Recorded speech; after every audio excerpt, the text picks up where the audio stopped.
નમસ્કાર. આજે ફરીવાર ધોરણ 11ના પ્રકરણ 3 માંગની મૂલ્ય સાપેક્ષતાના નવા વિડીયો સાથે હું ઉપસ્થિત થયો છું. પ્રથમ આપણે ગયા વિડીયોમાં જેમાં માંગનું વિસ્તરણ અને સંકોચન અને માંગમાં વધારો અને ઘટાડો, ત્યારબાદ વ્યક્તિગત માંગ અને બજાર માંગથી માહિતગાર થયા, વાકેફ થયા.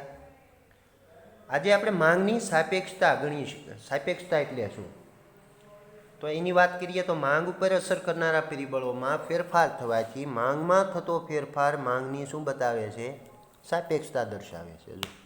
જે કોઈ માંગ ઉપર અસર કરનારા પરિબળો છે, જે અગાઉ આપણે જોઈ ગયા, કિંમત અને અન્ય પરિબળો, તો એ માંગ આધારિત એ પરિબળ ગણી શકાય અને એને અસર કરતા પરિબળો દ્વારા માંગમાં શું થાય છે? ફેરફાર થાય છે, જેના કારણે એને માંગની સાપેક્ષતા ગણાય. તો માંગ આધારિત પરિબળ છે, સ્વતંત્ર પરિબળ નથી. વ્યક્તિની વસ્તુ અંગેની પસંદગી, આવક, કિંમત પર વ્યક્તિની માંગનો આધાર હોય છે અને આ પરિબળો પર તેના આધારના પ્રમાણમાં આપણે તેની શું કહેવામાં આવે છે? સાપેક્ષતા. એટલે જે કોઈ માંગને અસર કરનારા પરિબળો છે, પરિબળોના ફેરફારના કારણે માંગ ઉપર જે ફેરફાર થાય છે તો એને માંગની સાપેક્ષતા કહેવાય. કારણ કે માંગની સાપેક્ષતામાં માંગનો ફેરફાર એ એનો આધાર છે, બરાબર? એ સ્વતંત્ર પરિબળ ગણી શકાય નહીં. ત્યારબાદ માંગની મૂલ્ય સાપેક્ષતા એટલે શું? તો માંગના નિયમ પ્રમાણે અન્ય પરિબળો યથાવત રહેતા કિંમતમાં ઘટાડો થતાં માંગનું વિસ્તરણ થાય અને કિંમતમાં વધારો થતાં માંગનું સંકોચન છે. આમ કિંમત અને માંગ વચ્ચે વ્યસ્ત સંબંધ છે એવું માંગનો નિયમ સમજાવે છે. પરંતુ કિંમતમાં થતા ફેરફારો વસ્તુની માંગમાં કેટલો ફેરફાર લાવશે તે અંગેની સમજૂતી માંગનો નિયમ આપતો નથી. તેથી વસ્તુની કિંમતમાં થયેલ ફેરફારના પરિણામે વસ્તુની માંગમાં જે ફેરફાર થાય છે તે અંગેની સમજૂતી માંગની મૂલ્ય સાપેક્ષતા આપે છે. જો અહીંયા માંગની મૂલ્ય સાપેક્ષતા એટલે શું? તો અગાઉ માંગનો નિયમ આપણે જોઈ ગયા. માંગનો નિયમ શું કહે છે?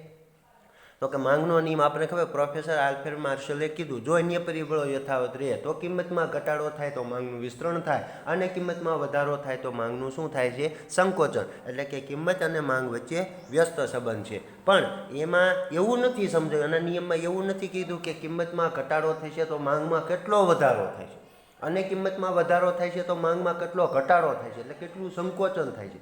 તો એવી કોઈ જે છે સ્પષ્ટતા કરી નથી. જ્યારે માંગની મૂલ્ય સાપેક્ષતા એ પોતે આ જે છે વસ્તુની માંગમાં જે કોઈ ફેરફાર થશે એની સ્પષ્ટતા કરે છે. તો માંગની મૂલ્ય સાપેક્ષતાનો સૌપ્રથમ આપણે અર્થ જોઈ લઈએ. તો માંગની મૂલ્ય સાપેક્ષતા કોઈ પણ વસ્તુની કિંમત અને માંગ વચ્ચેનો એક શું સંબંધ બતાવે છે?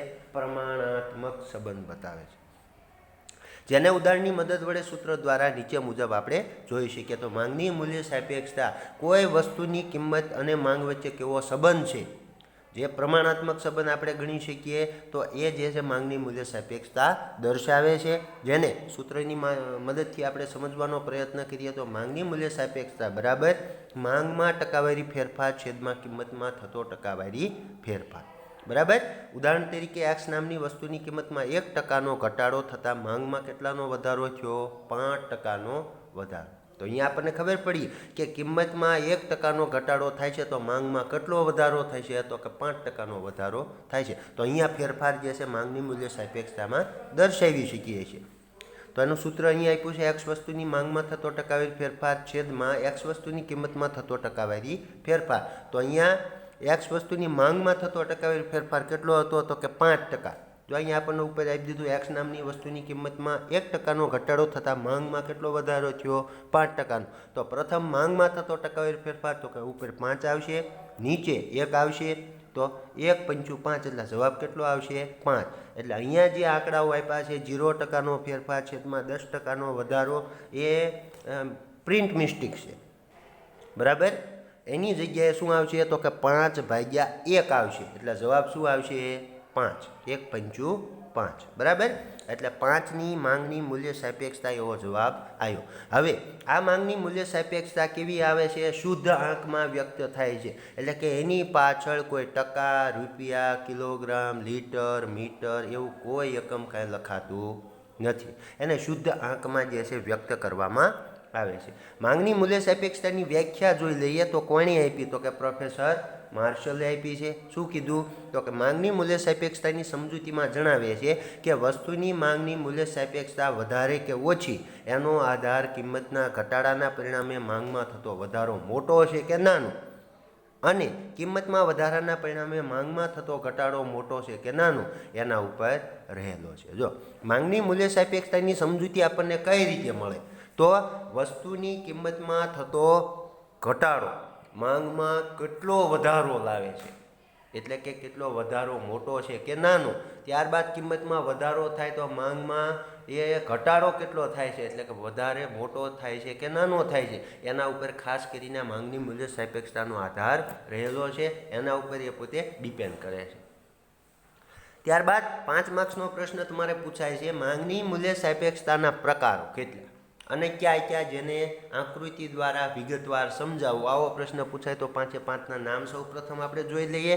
તો કિંમતમાં ફેરફાર થતાં વસ્તુની માંગમાં કયા દરે ફેરફાર થાય તેના આધારે માંગની મૂલ્ય સાપેક્ષતાના કેટલા પ્રકાર પાડ્યા છે? 5. 5-5ના નામ જોઈ લઈએ. તો સંપૂર્ણ મૂલ્ય સાપેક્ષ માંગ, સંપૂર્ણ મૂલ્ય અનપેક્ષ માંગ, એકમ મૂલ્ય સાપેક્ષ માંગ, મૂલ્ય સાપેક્ષ માંગ અને મૂલ્ય અનપેક્ષ માંગ. બરાબર? આમ 5 પ્રકારો ટોટલ આપ્યા છે. 5 પ્રકારોને સમજૂતી મેળવીએ તો પ્રથમ પ્રકાર છે સંપૂર્ણ મૂલ્ય સાપેક્ષ માંગ.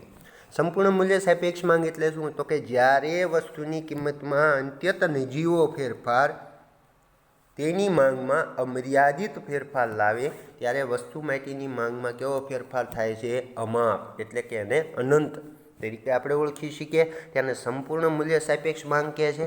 દાખલા તરીકે ટી વસ્તુની કિંમતમાં 1% ઘટાડો થતાં તેની માંગમાં શું થાય છે? સતત વધારો થાય, એટલે અનંત ગણો વધારો થાય.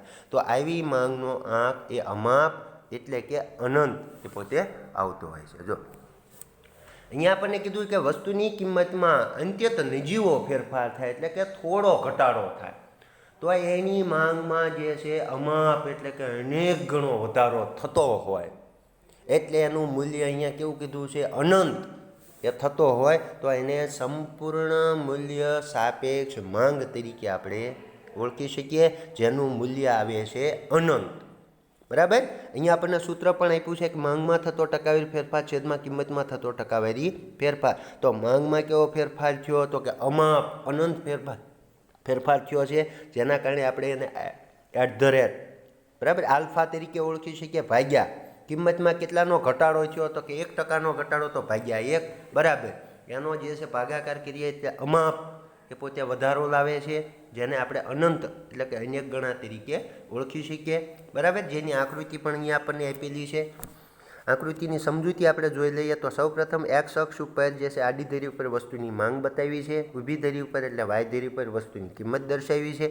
આવા પ્રકારની માંગનું વાસ્તવમાં અસ્તિત્વ જોવા મળતું નથી, એવી માંગ હોતી જ નથી. પરંતુ અર્થશાસ્ત્રના સિદ્ધાંતોમાં પૂર્ણ હરીફાઈની સમજૂતી આપવામાં આ ખ્યાલ કેવો છે? ઉપયોગી છે. જો તમારે પૂર્ણ હરીફાઈની સમજૂતી અર્થશાસ્ત્રમાં લેવી હોય, બરાબર, પૂર્ણ હરીફાઈનું બજાર તમારે સમજવું હોય તો એના માટે તમારે સંપૂર્ણ મૂલ્ય સાપેક્ષ માંગ જે છે એ સમજવું પડે. અહીંયા આકૃતિમાં ડીડી માંગ રેખા એ આડી ધરીને કેવી હોય છે? સમાંતર, જે દર્શાવે છે કે પ્રવર્તમાન બજાર કિંમતે વસ્તુની માંગ કેવી હોય છે? અનંત એટલે કે અમર્યાદિત હોય છે. બરાબર? તો ડીડી માંગ રેખા એ આડી ધરીને સમાંતર અહીંયા બતાવી છે. બરાબર? તો આડી ધરીને સમાંતર જે દર્શાવે છે કે હાલના ભાવે બજાર કિંમત એટલે પ્રવર્તમાન એટલે અત્યારના બજાર કિંમતે વસ્તુની માંગ એટલે કે જે કોઈ કિંમત હોય ત્યારે વસ્તુની માંગ ગ્રાહકોની કેવી વધે છે? અનંત એટલે કે અમર્યાદિત વધતી હોય તો એને આપણે સંપૂર્ણ મૂલ્ય સાપેક્ષ માંગ તરીકે ઓળખી શકીએ. બીજો પ્રકાર સંપૂર્ણ મૂલ્ય અનપેક્ષ માંગ. તો અહીંયા જે છે એનું મૂલ્ય 0 કીધું છે. બરાબર? જ્યારે વસ્તુની કિંમતમાં ગમે તેટલો ફેરફાર થાય પણ વસ્તુની માંગ કેવી રહે છે? સ્થિર રહેવા પામે, તો તેવી વસ્તુની માંગને સંપૂર્ણ મૂલ્ય અનપેક્ષ માંગ તરીકે આપણે ઓળખી શકીએ. દાખલા તરીકે કે વસ્તુની કિંમતમાં 10%નો વધારો થાય અને તેને પરિણામે કે વસ્તુની માંગમાં કોઈ ફેરફાર ન થાય તો તેવી વસ્તુની માંગને કેવી કહેવાય છે? સંપૂર્ણ મૂલ્ય અનપેક્ષ માંગ. બરાબર? અહીંયા આપણને કીધું કે વસ્તુની કિંમતમાં ગમે તેટલો ફેરફાર થાય એટલે કે કિંમત વધે કે ઘટે, માંગમાં કોઈ ફેરફાર થતો નથી, એટલે માંગ કેવી રહે છે? સ્થિર, યથાવત રહે છે. તો એવી માંગની મૂલ્ય સાપેક્ષતાના પ્રકારને આપણે સંપૂર્ણ મૂલ્ય અનપેક્ષ માંગ તરીકે ઓળખી શકીએ. અહીંયા ઉદાહરણ સૂત્ર આપ્યું છે કે માંગમાં થતો ટકાવારી ફેરફાર ભાગ્યા કિંમતમાં થતો ટકાવારી ફેરફાર. તો માંગમાં કેટલો ટકાવારી ફેરફાર થયો? તો કે 0%નો, કોઈ વધારો થયો નથી. એટલે કે કિંમત વધે કે ઘટે, માંગમાં કોઈ ફેરફાર થતો નથી. અહીંયા આપણને ચોખ્ખું કહી દીધું છે કે માંગમાં કોઈ ફેરફાર ન થાય તો એને શું કહેવાય છે? 0. એટલે ઉપર આવ્યો 0%નો ફેરફાર છેદમાં કિંમતમાં થતો ટકાવારી ફેરફાર. તો અહીંયા આપણને આપી દીધું કે કે વસ્તુની કિંમતમાં કેટલાનો વધારો થયો? 10%નો. તો ભાગ્યા આપ્યું 10%નો વધારો. તો 10 સાથે 0નો કોઈ દિવસ ભાગાકાર થઈ શકે નહીં. 0 સાથે કોઈ દિવસ ભાગાકાર ગુણાકાર કોઈ વસ્તુ નથી થતો. એનો જવાબ કેટલો આવે? 0નો 0. એટલે અહીંયા બરાબર શું આવ્યું છે? 0 એટલે 0. બરાબર. તો અહીંયા આપણને સંપૂર્ણ મૂલ્ય અનપેક્ષ માંગ જેનું મૂલ્ય શું મળ્યું છે? 0. સમજી લઈએ આપણે આકૃતિની સમજૂતીમાં. તો સંપૂર્ણ મૂલ્ય અનપેક્ષ માંગનો આંક હંમેશા કેવો આવે છે? 0 હોય. આકૃતિમાં દર્શાવ્યા પ્રમાણે ડીડી માંગ રેખા વાય ધરીને કેવી હોય છે? સમાંતર. બરાબર. હમણાં આડી ધરીને સમાંતર એક્સ ધરી ઉપર હતી. અહીંયા જે છે સંપૂર્ણ મૂલ્ય અનપેક્ષ માંગ કેવી હોય છે? તો કે વાય ધરીને સમાંતર હોય છે. જેમાં આપણે જે છે દર્શાવે કે વસ્તુની કિંમતમાં ગમે તે પ્રમાણમાં ફેરફાર માંગમાં ફેરફાર લાવી શકતો નથી. એનો અર્થ એમ થાય કે વસ્તુની માંગ સ્થિર રહે છે. આ પ્રકારની વસ્તુની માંગને કેવો પ્રકાર કહેવામાં આવે છે? સંપૂર્ણ મૂલ્ય અનપેક્ષ માંગ તરીકે આપણે ઓળખી શકીએ. આ વાય ધરીને સમાંતર છે, ઓલી હતી એક્સ ધરીને સમાંતર હતી. બરાબર. તો અહીંયા જે છે સંપૂર્ણ મૂલ્ય અનપેક્ષ માંગ કહેવાય. ત્યારબાદનો ત્રીજો પ્રકાર છે એકમ મૂલ્ય સાપેક્ષ માંગ. તો એની વ્યાખ્યા જોઈ લે તો જ્યારે કિંમતના ટકાવારી ફેરફારો અને માંગનો ટકાવારી ફેરફાર સરખા હોય ત્યારે માંગ કેવી હોય છે? સપ્રમાણ મૂલ્ય સાપેક્ષ છે તેમ કહેવાય. એટલે એકમ મૂલ્ય સાપેક્ષ છે તેમ કહેવાય.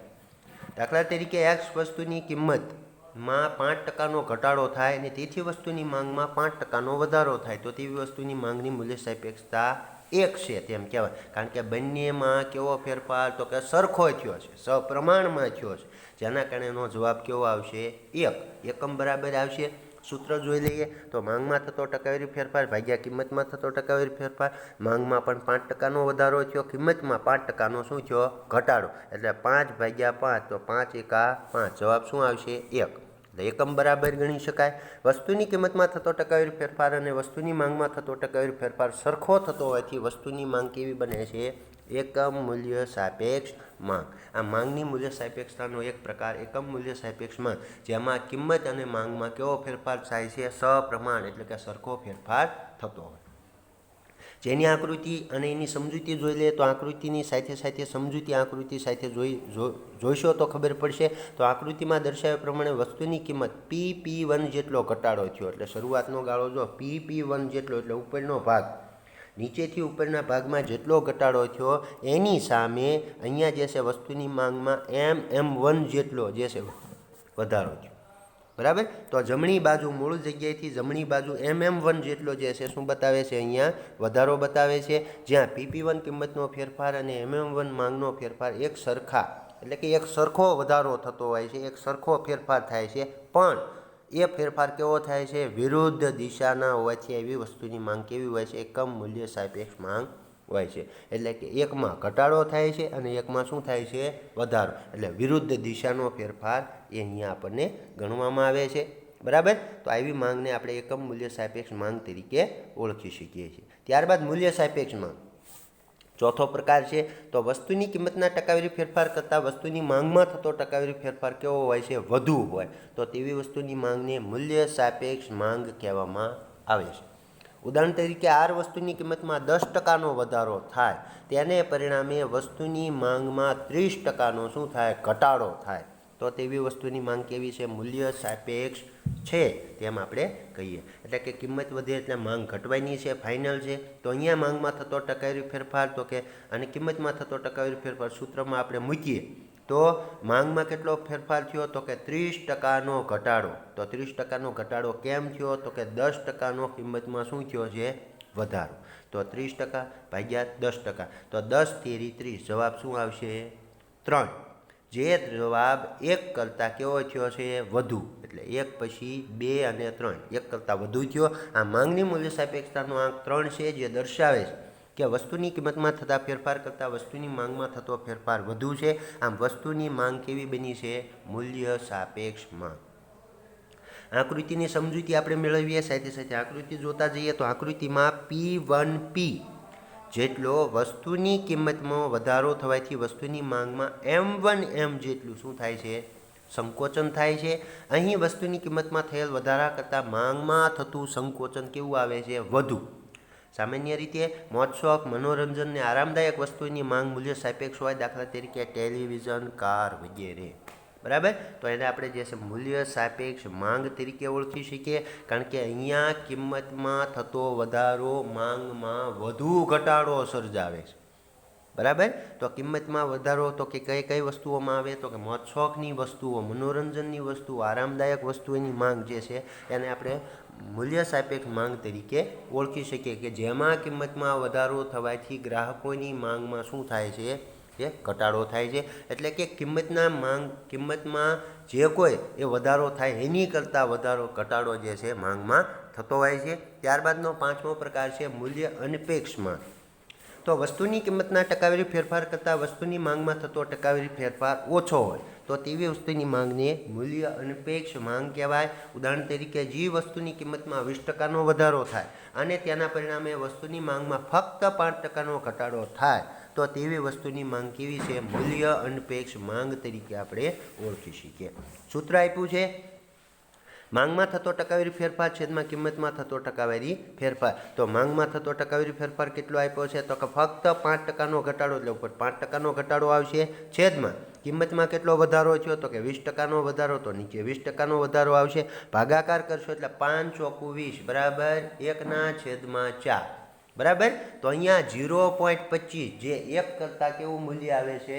ઓછું. તો 1 કરતાં મૂલ્ય જેનું ઓછું આવે છે એને આપણે કહીએ છીએ મૂલ્ય અનપેક્ષ માંગ. બરાબર, તો માંગની મૂલ્ય સાપેક્ષતાનો આંક 1 થી ઓછો આવે ત્યારે તે વસ્તુની માંગ કેવી હોય છે? મૂલ્ય અનપેક્ષ માંગ હોય છે. આકૃતિની સમજૂતી મેળવતાની સાથે સાથે એની આકૃતિ તમે જોઈ શકો છો. તો આકૃતિમાં PP1 જેટલો વસ્તુની કિંમતનો વધારો થવાથી વસ્તુની માંગમાં MM1 જેટલો શું થયો છે? ઘટાડો. અહીં વસ્તુની કિંમતમાં થયેલ વધારા કરતાં માંગમાં થતો ઘટાડો કેવો છે? ઓછો.